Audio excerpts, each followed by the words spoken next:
Swallows and Amazons.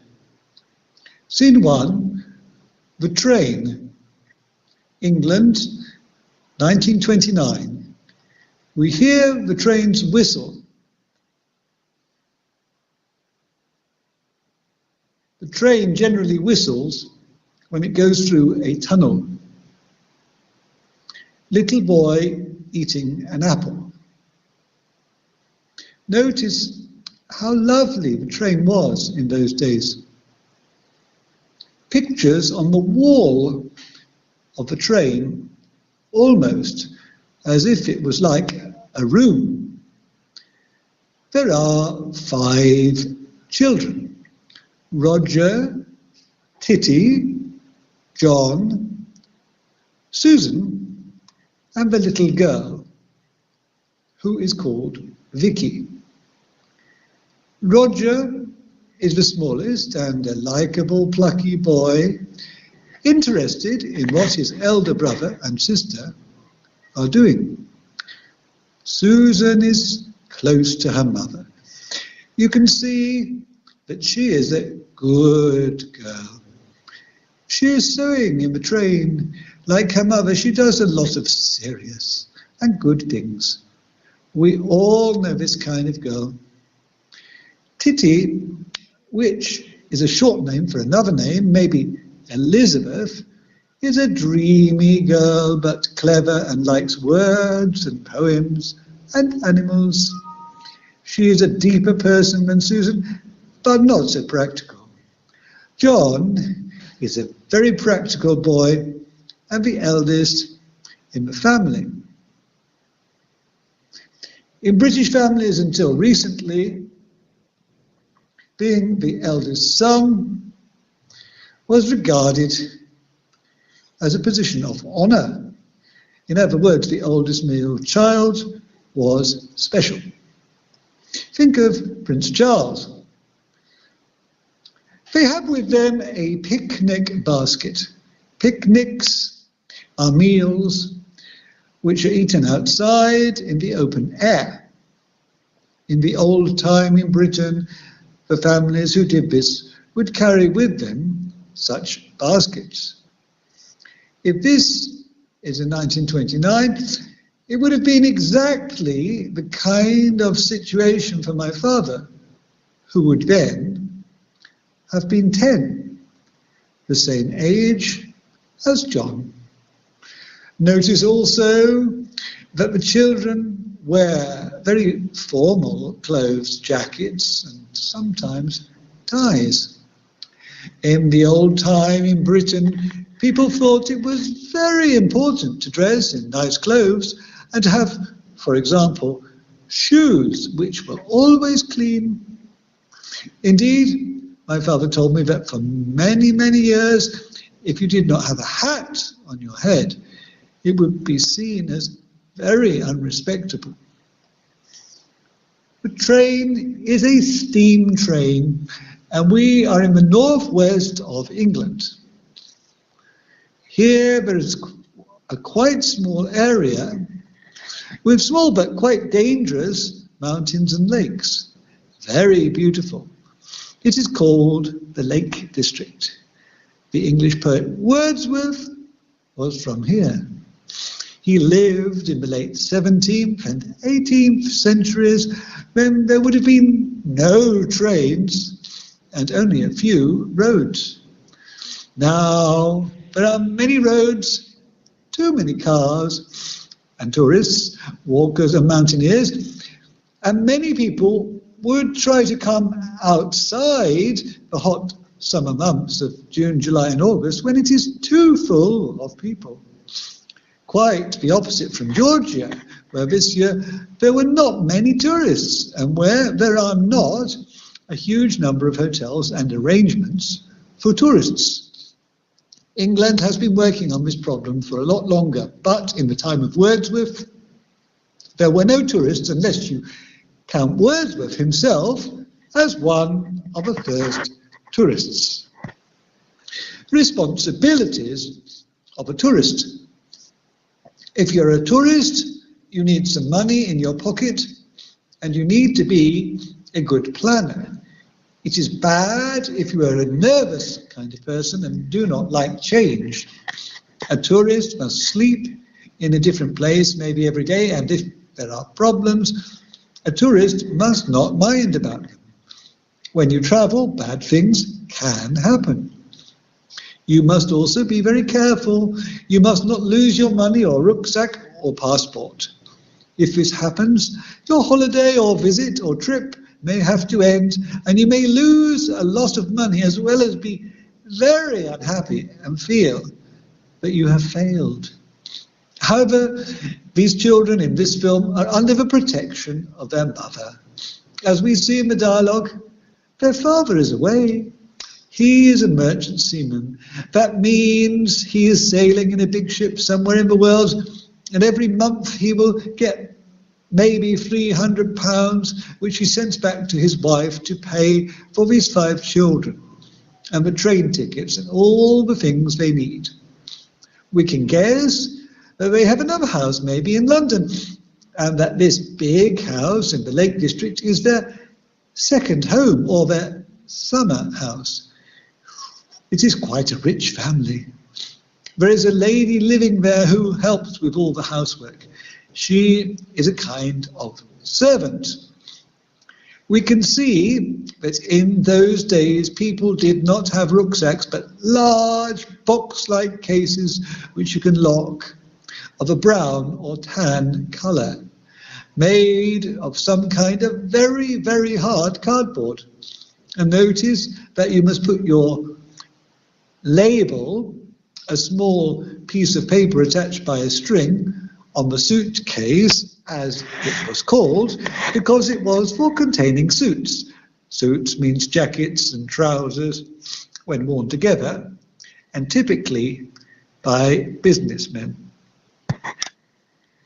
Where are we? Won't be long now. The endless trek through the Sahara Desert, see the camels bravely plod through the sand. Ha ha ha, titty. At least the camels don't need water. When I was a child, we had thousands of sheep that died during the drought. In Australia? Yes. Sheep must be quite pleased to be English. Do they have sheep in China? Of course. Well, if Daddy misses this holiday, he will see Chinese sheep when he gets to Hong Kong. Where is he now, Mother? His boat's in Malta, waiting for orders to sail. I expect he'd rather be with us. Of course he would. He loves the lakes. He would be showing you everything. He'd say, just look at that scenery.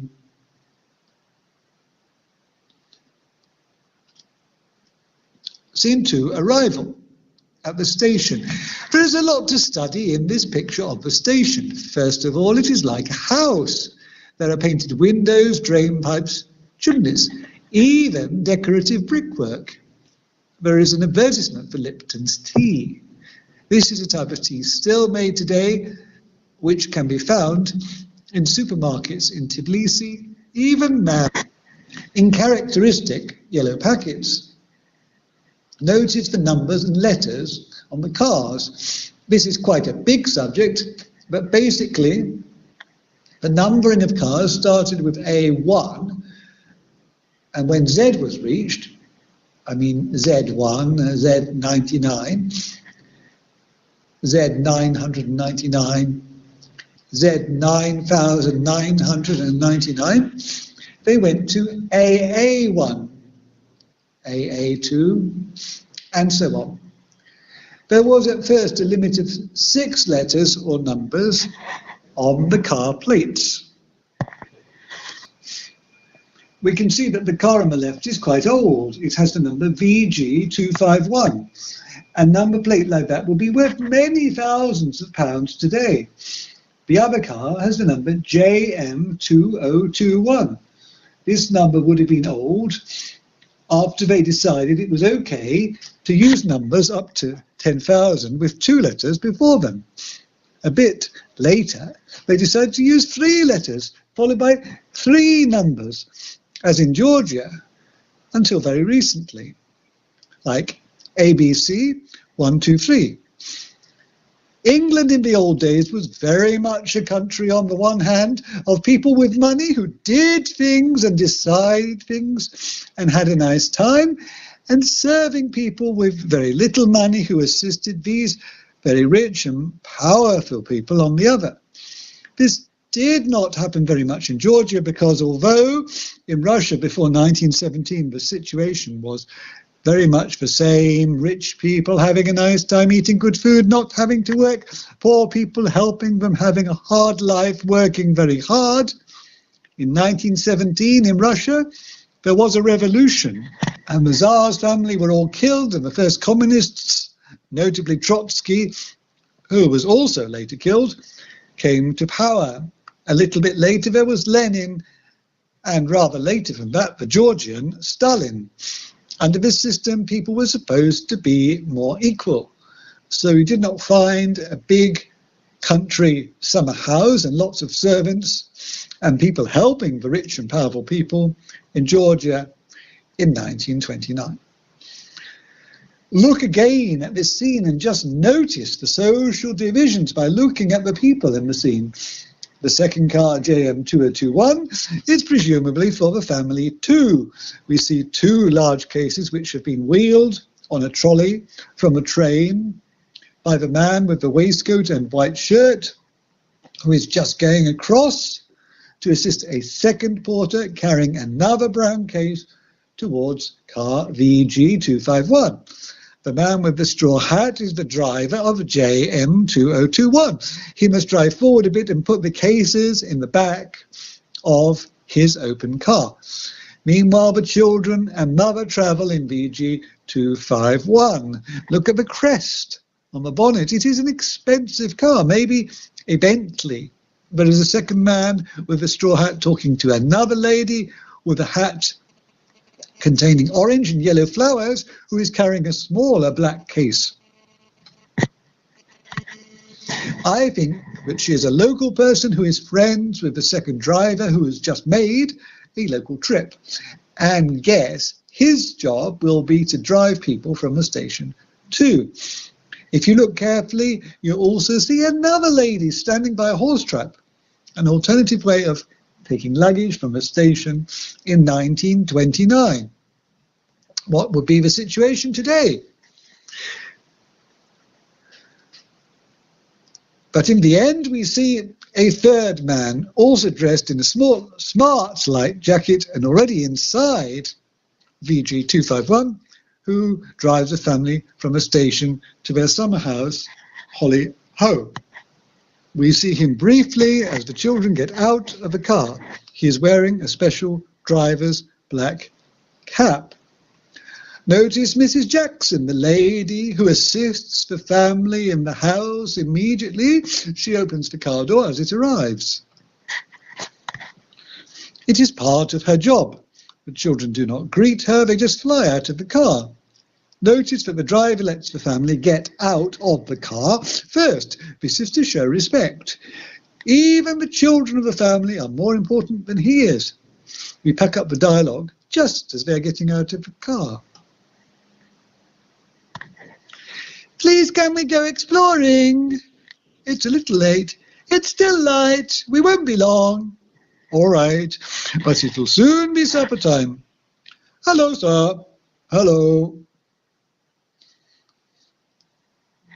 There are some interesting things to notice about how these people speak. This also tells us that although the servants are not as powerful as the family, the children are less powerful than their mother. They must show her great respect. So Titi says, please, which would be unusual today, as unusual as it is in Georgia now. Although my parents, who would have been about 25 years younger than the mother in the film, insisted on it when we were young. What are the politeness parameters in a Georgian family of 2015? notice also that although the local people are less powerful than the family, because they are local and are part of a team of people helping the family, they too must be shown respect. Roger says, "Hello, sir," to the farmer. No one would do that today, although they would show respect to the local people in other ways if they were nice people.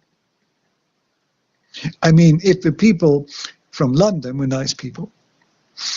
One thing I have learned over the years and try to do, and which I advise you also to do when you are in this situation as a visitor, is always show respect to the local people. Here I am talking more about local people in country places, whether in England or Georgia or any other country where you may go for a visit.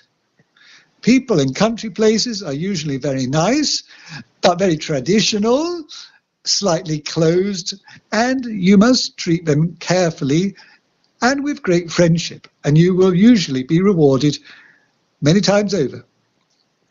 Notice too the importance of meal times. There is a lady in the house preparing the supper with Mother. As we know, it's Mrs. Jackson. She will be working to a very precise timetable.